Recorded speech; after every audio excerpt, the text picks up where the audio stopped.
जाहिर सी बात है कि दलित गायब होता अवधेश प्रसाद नहीं डिक्लेयर होते, क्योंकि इस बार केवल पीडीए सरकार, थानों में बच्चियों के साथ बलात्कार हो रहा है। तो ये कौन सा राज है, जनता सब देख रही है। आप देखिएगा कि इस बार 100% पीडीए अपनी जीत दर्ज करेगी। नमस्कार, आप देख रहे हैं द जनहित और मैं हूं विनीत। हमारे साथ समाजवादी पार्टी के एमएलसी मान सिंह यादव जी हैं।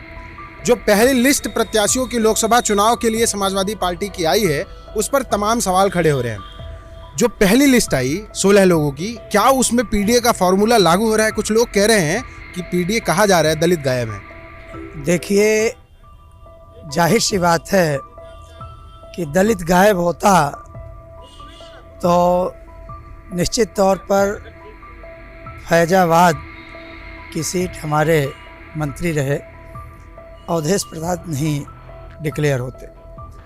और दूसरी बात मैं ये कहना चाहूँगा कि पीडीए के बारे में माननीय अखिलेश यादव जी ने पहले ही बोल दिया था कि पीडीए एक सच्चा लोकतांत्रिक जनबंधन है और ये उसी प्रकार एक सच्चे लोकतंत्र की तरह नीचे से ऊपर की ओर जा रहा है।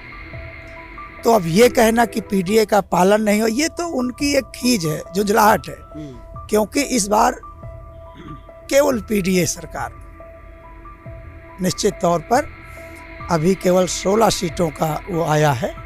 और समाजवादी पार्टी के राष्ट्रीय अध्यक्ष माननीय अखिलेश यादव जी पीडीए को लेकर के पूरी तरह एकाग्र हैं और पूरा आपको इसमें दिखेगा कि जो उनका कथन है वो निश्चित तौर पर सारे उनके फैसलों में दिखाई देगा। क्या ये माना जाए कि पिछड़ा दलित अल्पसंख्यक की जो बात हो रही है, टिकट बंटवारे में उसी पे फोकस रहेगा समाजवादी पार्टी का?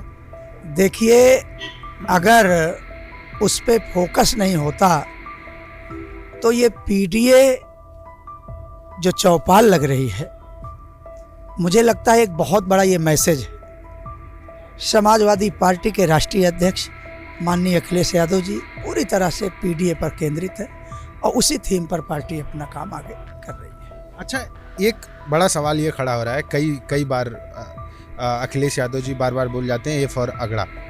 आपकी पार्टी के मुखिया हैं, जब वो ये कहते हैं तो तमाम लोग इस पे विवाद पैदा करने की कोशिश करते हैं, कहते हैं ए फॉर कन्फ्यूज़न है।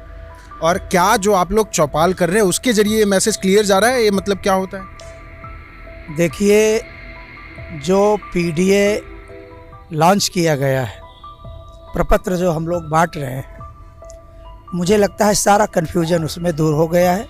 और अगर ज़रूरत होगी आप लोगों को भी हम वो प्रपत्र उपलब्ध करा देंगे, कहीं से कोई मिस्टेक नहीं है, क्लियर कट पीडीए। आज की बैठक में क्या कुछ तय हुआ? क्या इस बार जो सदन में आप लोग जाओगे तो क्या मुद्दे लेके जा रहे हैं आप लोग? देखिए, जिस तरीके से भारतीय जनता पार्टी के शासनकाल में थानों पर खुली दलाली और जो प्रतिनिधि हैं वो खुद भारतीय जनता पार्टी के असहाय दिख रहे हैं। और कहीं भी आप देख लीजिए, वो चाहे जेएनयू हो चाहे बीएचयू हो, कहीं किसी संस्थानों में आप चले जाइए, कहीं भी पीडीए का प्रतिनिधित्व आपको दिखाई नहीं देगा। तो निश्चित तौर पर जो आरक्षण है, जो बेरोजगारी है, जो जातिगत जनगणना है, जो महंगाई है, जो भ्रष्टाचार है, जो किसान है, समाजवादी पार्टी और पीडीए इन्हीं मुद्दों पर केंद्रित है। लेकिन राम युग में भ्रष्टाचार और अपराध तो है ही नहीं। योगी जी कहते हैं कहाँ भ्रष्टाचार और अपराध है? अभी फतेहपुर में कस्टोडियल लड़के को बुलाया गया, धमकाया गया, और जब लड़का इतना सहम गया कि मैं इनकी रिक्वायरमेंट पूरा नहीं कर पाऊंगा, तो वो बाकायदे अपनी वीडियो जारी करके और सुसाइड कर लिया। और अगर मैं कहूं तो आप सदन में भी मैं पिछली बार बोला था कि हाथरस में दलित बच्ची को केरोसिन डाल करके उसकी डेड बॉडी को जलाया गया, थानों में बच्चियों के साथ बलात्कार हो रहा है।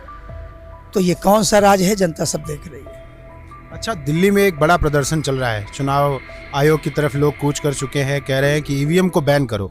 क्या आप लोग भी ईवीएम का विरोध करेंगे या ईवीएम से ही चुनाव लड़ने की तैयारी है?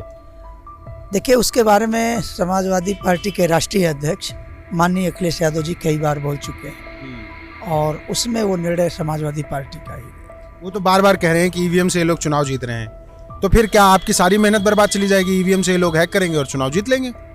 देखिए, मैं पहले भी कह चुका हूँ कि जो ईवीएम का मुद्दा है उसमें पार्टी के राष्ट्रीय अध्यक्ष माननीय अखिलेश यादव जी कई बार अपने मैसेज दे चुके हैं। वही पार्टी लाइन उसी पे रहेगी। चुनाव में आप लोग पूरे दम से पीडीए लेके जा रहे हैं।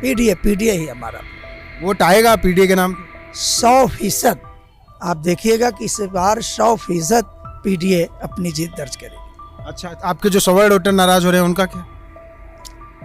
मैं पहले भी कह चुका हूं कि पीडीए में कहीं कोई कंफ्यूजन नहीं है। आप पीडीए पढ़कर एक बार देखिएगा। ये हमारे साथ मान सिंह जी थे और साफ तौर पर कह रहे हैं कि इस बार पार्टी की लाइन बाकायदा खिंच चुकी है।